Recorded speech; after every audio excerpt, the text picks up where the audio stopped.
Crouse. Green Zone starts with a bang. Or, well, rightly stated, I guess, a series of bangs. Set in Baghdad on the first night of the Shock and Awe campaign, the opening minutes are a harrowing portrait of what it must be like to be under massive fire.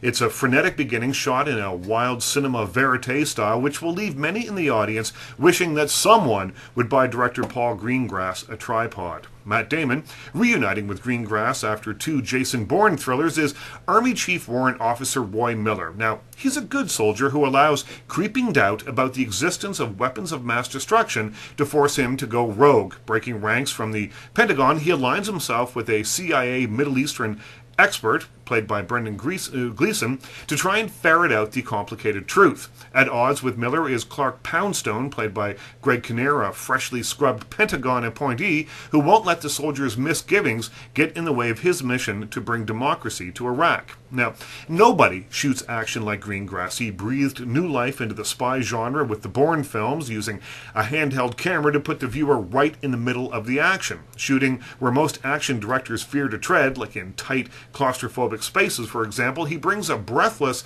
documentary feel to his films that has redefined how we watch action on screen. And that's mostly a good thing, but for all the excitement that his whiplash camera style creates, it occasionally leaves me hungry for an image or two that doesn't look as though the camera was attached to a yo-yo. His gritty style works for the gritty material in Green Zone, but despite his masterful editing, I found Greengrass's propulsive approach overshadowed the story.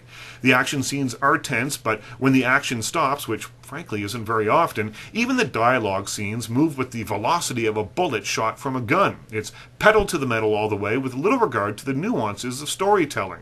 Inspired by, and I gotta say, it takes too many liberties with the text to be called based on, the book Imperial Life in Emerald City, it is a straightforward story that dumbs down the story of Bush-era Iraqi policies to the level of a cut-rate James Bond flick. The added political intrigue elevates things a tad, but the addition of several characters right out of central casting makes one long for the days before every CIA operative character on screen had a weary smile and a jaded heart.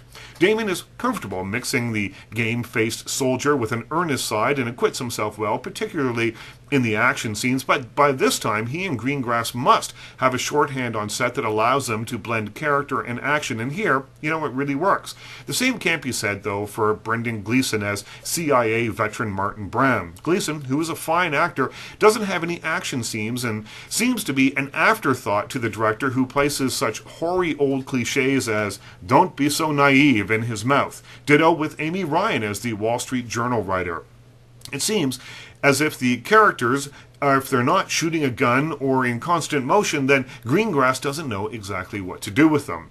Now, there's no question that Green Zone is an adrenalized action film. Unfortunately, it oversteps its reach when it tries to go all highbrow with the political intrigue. Richard Crouse.